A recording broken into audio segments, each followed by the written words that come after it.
दोस्तों आज 25 सितंबर है। आज हम आपको 25 सितंबर रिवीजन करवाने वाले हैं करंट अफेयर के 10 क्वेश्चन और उनसे जुड़ी बहुत ही महत्वपूर्ण स्टैटिक जीके।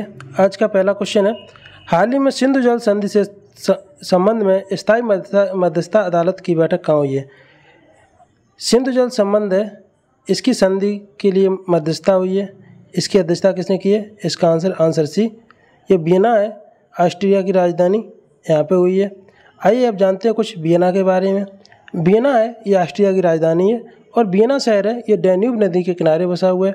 और जो ओपेक है, तेल निर्यातक देश हैं, इनका जो मुख्यालय है, ये ओपेक का संगठन का मुख्यालय ये भी ऑस्ट्रिया वियना में है। आइए अब जानते हैं सिंधु जल समझौता कब हुआ था, इसमें क्या समझौता हुआ था।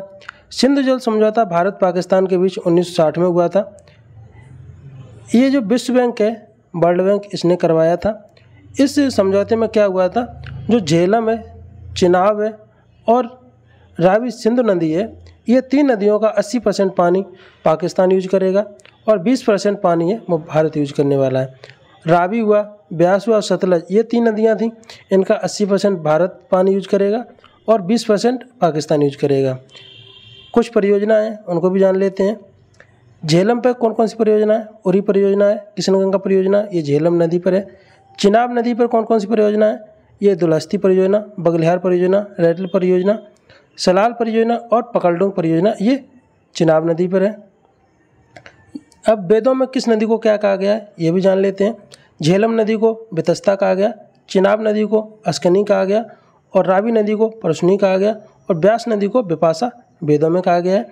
चिनाब नदी कौन कौन सी नदी से मिलकर बनती है? ये चंद्रा है और भागा है, ये दो नदियों से मिलकर चिनाब नदी बनती है। बाड़ा लच्चा दर्रा से जो है, ये सतलुज नदी है, हिमाचल प्रदेश से भारत में प्रवेश करती है। सिंधु की सबसे बड़ी जो सहायक नदी है, ये कौन सी है? ये चिनाब नदी है। आइए क्वेश्चन नंबर 2 है। दोस्तों अभी तक आपने चैनल को सब्सक्राइब नहीं किया है और वीडियो को लाइक नहीं किया है तो प्लीज़ वीडियो को लाइक कर दो और चैनल को सब्सक्राइब कर दो, जिससे कि नोटिफिकेशन आपके पास पहुंचता रहे। क्वेश्चन नंबर 2 है, ऑक्सफोर्ड विश्वविद्यालय के अनुसार विलुप्त के करीब रेफलेसिया जीनस का संबंध किससे है? ये रेफलेसिया जीनस है, ये एक प्रकार का फूल है। अब इसको जानते हैं, इसका क्या उपयोग है, ये क्यों प्रभाव में आया। ये जो रेफलेसिया जीनस है, ये अभी हाल ही में विलुप्ति के कगार पर है, जिसकी वजह से ये चर्चा में आया और ये विलुप्ति, इनके जो स्थान है वो विलुप्त हो रहे हैं। इसमें जो सड़ी गंध आती है, जिसकी वजह से इसको लाश का फूल कहते हैं। इस फूल में 5 पंखुड़ियाँ होती हैं। विश्व का सबसे बड़ा फूल है वो रेफलेसिया है और विश्व का सबसे छोटा फूल है वो डाल्फिया है। ये दोनों आप क्वेश्चन याद करिएगा, क्योंकि विश्व का सबसे बड़ा फूल रेफलेसिया और सबसे छोटा फूल डाल्फिया है।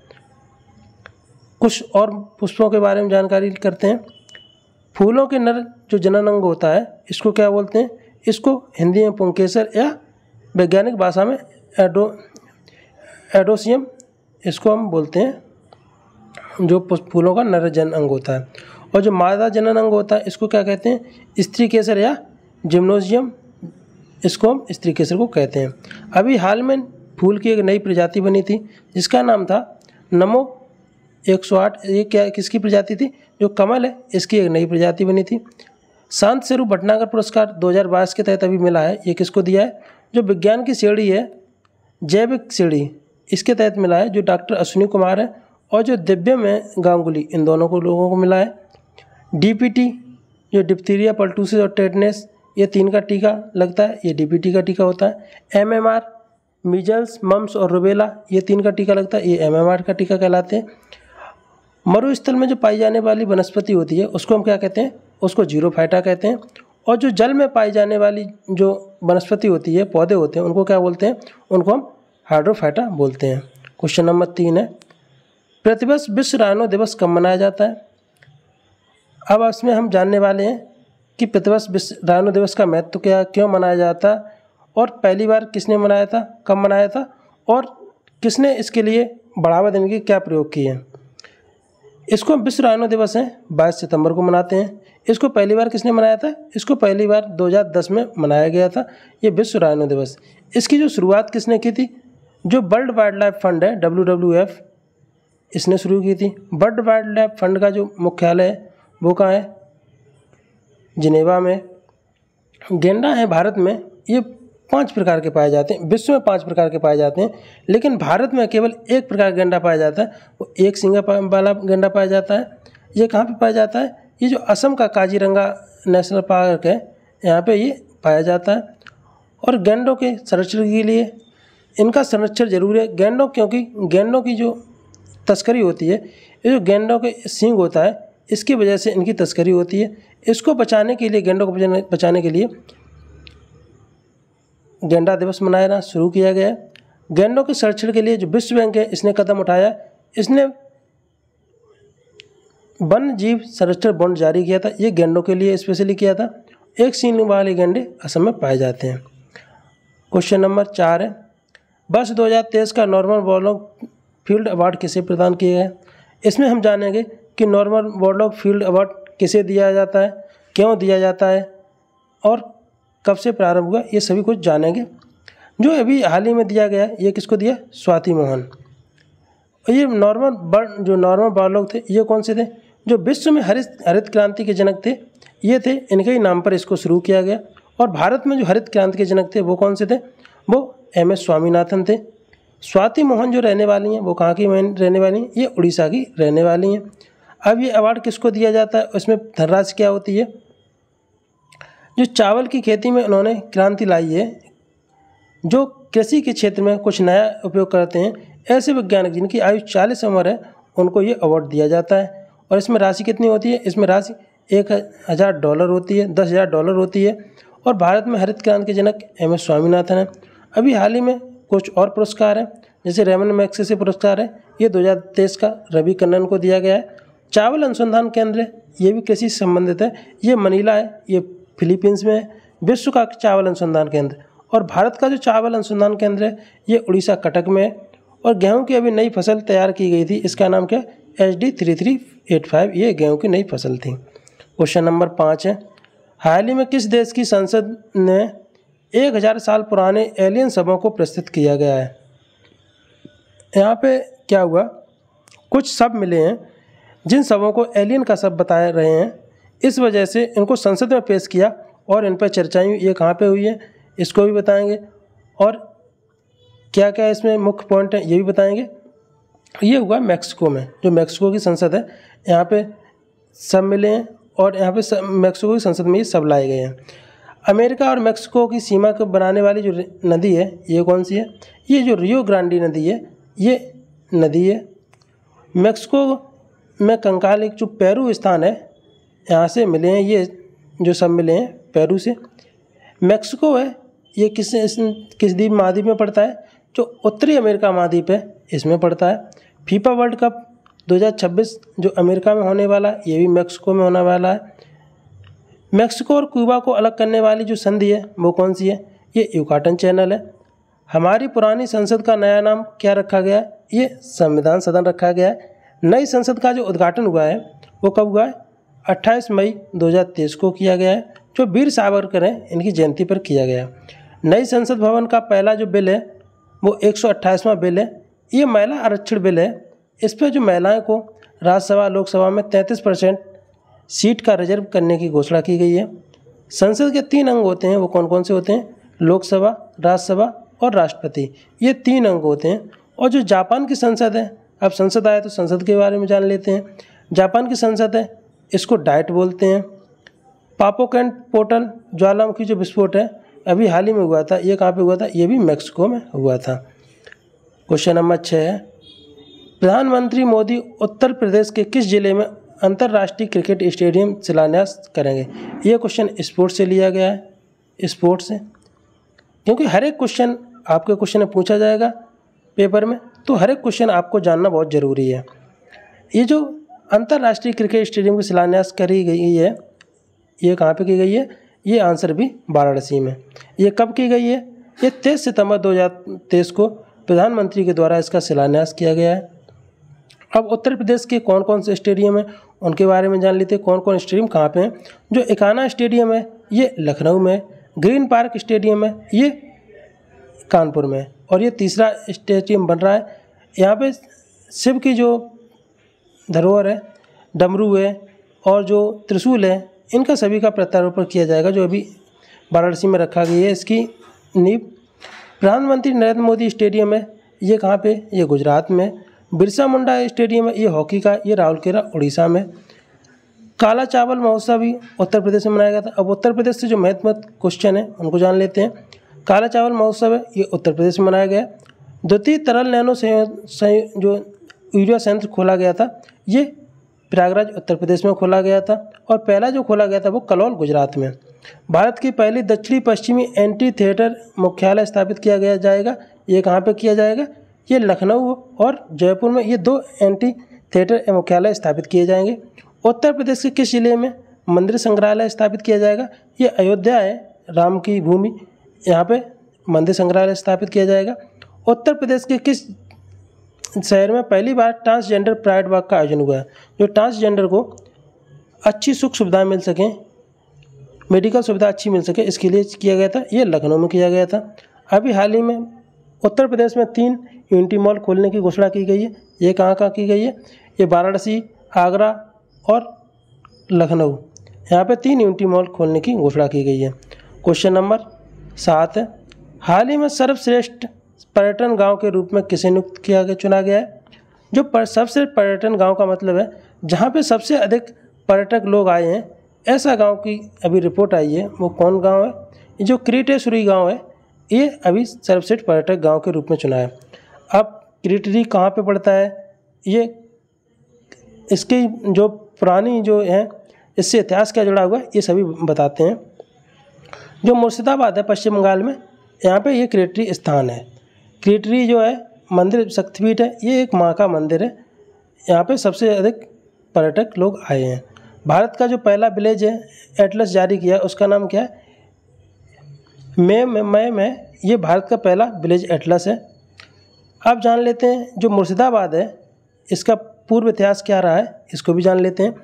1698 गोविंदपुरा, मुल्तान, गिरी, कोलकाता, इसको मिलकर जो फोर्ट विलियम है ये बना दिया गया। जो गोविंदपुरा हुआ, मुल्तान हुआ और गिरी कोलकाता है, इसको 4 शहरों को मिलाकर हमने क्या बना दिया, फोर्ट विलियम बना दिया। मुर्शिदाबाद की स्थापना करने वाला जो था वो कौन था, जो मुर्शिद कुली खान थे, इन्होंने मुर्शिदाबाद की स्थापना की थी। जब 1757 का जो प्लासी का युद्ध हुआ वो किस किस के बीच हुआ, ये मीर कासिम और सिराजुद्दौला के बीच हुआ। मीर कासिम ने मुर्शिदाबाद को राजधानी परिवर्तित करके मुंगेर अपनी राजधानी बना दिया। जब 1757 में मीर कासिम जीत गया तो इसने अपनी राजधानी परिवर्तित की और मुंगेर को बना दिया। 1764 में एक फिर युद्ध हुआ, जो हुआ बक्सर का युद्ध, जिसमें अवध के नवाब सिराजुद्दौला था और मीर कासिम और हेक्टर मुनरो थे। G20 के जो पर्यटन समूह की प्रथम बैठक हुई थी, ये कहाँ पे हुई थी, ये कच्छ का रण गुजरात में हुई थी। और G20 की पर्यटक समूह की तीसरी बैठक हुई थी, वो कहाँ पे, जम्मू कश्मीर। क्योंकि पर्यटक की दोनों समूह की बैठक थी तो इसलिए इसको क्वेश्चन को लिया गया। ये पर्यटन से G20 भी बहुत महत्वपूर्ण है। यूथ 20 की जो बैठक हुई है वो कहाँ पे हुई थी, ये वाराणसी में हुई थी। और सिविल 20 की जो बैठक हुई थी वो जयपुर में हुई थी। क्वेश्चन नंबर 8 है, हाल ही में प्रमला मलिक किस राज्य विधानसभा की पहली महिला अध्यक्ष चुनी गई हैं। जो प्रमला मलिक हैं ये किस राज्य विधानसभा की हैं, ये उड़ीसा। अभी चुनी गई हैं तो इनका दल क्या है, इनकी जो भी इसकी जुड़ी हुई महत्वपूर्ण सूचना है इसके बारे में बता दें। जो बीजू जनता दल है इनसे ये संबंध रखने वाली हैं। और यहाँ पे पार्टी की सरकार है वो किसकी है, वो बीजू जनता की दल की सरकार है उड़ीसा में, जिनके मुख्यमंत्री हैं नवीन पटनायक। अभी हाल ही में द्रौपदी मुर्मू है, ये झारखंड की पहली महिला राज्यपाल रही हैं। अभी वर्तमान में द्रौपदी मुर्मू है वो भारत की राष्ट्रपति हैं, ये दूसरी महिला राष्ट्रपति हैं। एलो अवार्ड जो सूरी नाम का सर्वोच्च पुरस्कार है, ये भी हाल ही में द्रौपदी मुर्मू को दिया गया था। अब जो राष्ट्रपति आया है तो राष्ट्रपति से जो प्रमुख जो अनुच्छेद हैं उनको भी जान लेते हैं। अनुच्छेद 52 है, इसमें कहा गया कि भारत का एक राष्ट्रपति होगा। अनुच्छेद 53 में उनके राष्ट्रपति की जो कार्यपालिका शक्तियाँ होगी उसका विवरण दिया गया। अनुच्छेद 54 में इसकी चुनाव पद्धति क्या होगी राष्ट्रपति की, उसका विवरण है। अनुच्छेद जो 55 है इसमें मत पद्धति क्या होगी, एकल मत संकलनीय पद्धति है, इसका विवरण किया गया। अनुच्छेद 56 है, जो राष्ट्रपति है इसका कार्यकाल क्या होगा, कितने वर्ष तक राष्ट्रपति रहने वाला है, 5 वर्ष तक रहने वाला है। अनुच्छेद 57 है, इसका राष्ट्रपति का पुनर्निर्वाचन हो सकता है, ये अनुच्छेद 57 में इसका विवरण दिया गया। जो अनुच्छेद 58 है इसमें राष्ट्रपति की योग्यता क्या क्या होनी चाहिए और उसकी आयु क्या होनी चाहिए, ये सभी दिया गया है अनुच्छेद 58 में। अनुच्छेद 59 में राष्ट्रपति बनने की शर्तें क्या होनी चाहिए, इनका जिक्र किया गया अनुच्छेद 59 में। अनुच्छेद 60 है, इसमें राष्ट्रपति जब चुनाव जीत जाएगा तो उसकी शपथ होगी, तो अनुच्छेद 60 के तहत शपथ लेगा। और जो अनुच्छेद 61 है इसमें महाभियोग लगाएगा। जो हमारे राष्ट्रपति पे महाभियोग है वो किस पे, अनुच्छेद 61 में। इसमें जब कुल मत का 2/3 बहुमत होगा तो इस पर महाभियोग लगा दिया जाएगा। और अनुच्छेद जो 72 है इसमें राष्ट्रपति का क्षमादान दिया गया है। महाभियोग अनुच्छेद 61 बहुमत 2/3 होना चाहिए। और जो भारत में अभी तक जो निर्विरोध राष्ट्रपति चुने गए हैं, पहले राष्ट्रपति हैं जो नीलम संजीव रेड्डी हैं, ये निर्विरोध राष्ट्रपति चुने गए थे। क्वेश्चन नंबर 9 है, ICC player of the month 3 बार खिताब जीतने वाले कौन खिलाड़ी बन गए हैं। जो ICC है, इंटरनेशनल क्रिकेट काउंसिल, इसके 3 बार अभी तक पुरुष खिलाड़ी बने हैं, वो कौन बने, जो बाबर आजम है। अब इसमें पुरुष जब आया तो महिला भी आनी चाहिए। महिला कौन बनी है, जो 3 बार महिला प्लेयर ऑफ द मंथ चुनी गई हैं, ये अरीना केली हैं। ये प्रत्येक महीने में अवार्ड दिया जाता है। जो क्रिकेट में उस महीने में सर्वश्रेष्ठ प्रदर्शन करता है उसको ये अवार्ड दिया जाता है। ICC के बारे में जान लेते हैं। जो ICC का मुख्यालय है वो दुबई में, UAE में। इसकी स्थापना 1919 में हुई थी। ICC Pune real life time insurance 360 degree अभियान जो चलाया गया था, इसके ब्रांड एम्बेसडर बनाए गए थे, ये सूर्य कुमार हैं, इनको बनाया गया था। ICC T20 player of the year चुने गए थे, वो कौन, ये भी जो सूर्य कुमार हैं, ये चुने गए थे। और प्लेयर ऑफ द जो वनडे के चुने गए थे वो कौन चुने गए थे, वो बाबर आजम चुने गए थे। ICC one day player of the year वो बाबर आजम को चुना गया था। हाल ही में लगातार दूसरी बार ICC player of the month कौन जीती हैं, जो महिला बनी हैं, इन्होंने लगातार 2 month player of the month जीता है, ये जीती हैं शार्लोट एडवर्ड, इन्होंने जीता है। विश्व में 600 से अधिक विकेट लेने वाले जो द्वितीय गेंदबाज बने हुए हैं वो कौन है, ये आप बताइए। और जो प्रथम है वो कौन है, एंडरसन है। ये 600 गेंदबाज विकेट लेने वाले बन गए हैं। तिलक वर्मा बने जो T20 क्रिकेट के अर्धशतक लगाने वाले दूसरे सबसे कम उम्र के खिलाड़ी हैं, वो कौन बने, वो तिलक वर्मा है। इन्होंने अर्धशतक लगाया, दूसरे सबसे कम उम्र के हैं। आज का लास्ट क्वेश्चन है, 19 में होजो एशियाई खेलों का उद्घाटन समारोह भारतीय ध्वज वाहक कौन है। जो होजो खेल हैं ये कहाँ पे आयोजित होंगे, ये एशियाई खेल हैं। और इसमें भारत की तरफ से ध्वज वाहक कौन है, इसमें कितनी प्रतियोगिताएँ हैं और कितने प्रतियोगी भाग लेंगे, इनके सब के बारे में जानते हैं। जो ये होजो एशियाई खेल हैं ये वर्तमान में चीन में होने वाले हैं। इसमें भारत की तरफ से कौन कौन भाग में ध्वज फहराएगा, ये लवलीना बोरगोन और हरमनप्रीत कौर, AND इसका आंसर सही है। ये लवलीना बोरगोन और हरमनप्रीत कौर ये दोनों इसमें ध्वजवाहक रहेंगी। इसमें कुल 40 खेल होंगे और 61 इसमें प्रतियोगिता होने वाली हैं। ये 2018 में एशियाई खेलों का आयोजन कहाँ पे हुआ था, जो इंडोनेशिया जकार्ता यहाँ पे हुआ था। पहले एशियाई खेल जो हुए थे वो 1951 में हुए थे, ये भारत में हुए थे। एशियाई खेलों का 2 बार होस्ट रहा है, ये भारत रहा है। एक बार 1951 में रहा है और एक बार 1982 में रहा है। 2018 में भारत ने कुल पदक जो जीते थे वो 70 पदक जीते थे। और 2026 में जो आगे इसके बाद होंगे वो कहाँ पे होंगे, जो जापान है इसका आईची स्थान है, यहाँ पर होंगे। एशिया और यूरोप दोनों में जो देश हैं वो कौन कौन से हैं, वो रूस और तुर्की है, ये दोनों महाद्वीप में देश हैं। और यूरोप का मरीज जो कहते हैं वो तुर्की को कहा जाता है। एशिया हॉकी चैम्पियनशिप जो हुई थी अभी हाल ही में, वो कहाँ पे हुई थी, वो चेन्नई में आयोजित हुई थी। इसमें भारत जीता था और उपविजेता इसमें रहा था वो कौन सा, मलेशिया इसमें उपविजेता रहा था। टोक्यो ओलंपिक में भारत ने कितने पदक जीते, इसमें 41 साल बाद कांस्य पदक भारत ने जीता था टोक्यो ओलंपिक में। एशिया का पहला फ्लोटिंग फेस्टिवल जो मनाया गया ये कहाँ पे, मंदसौर मध्य प्रदेश में मनाया गया था। दोस्तों आज की क्लास आपको कैसी लगी, क्लास अच्छी लगी हो और ऐसी आपको क्लास अगर देखनी हो तो वीडियो को लाइक करिए, अपने दोस्तों में शेयर करिए और चैनल को सब्सक्राइब कर लीजिए, जिससे कि आपको नोटिफिकेशन डेली मिलता रहे। थैंक यू, धन्यवाद, जय हिंद।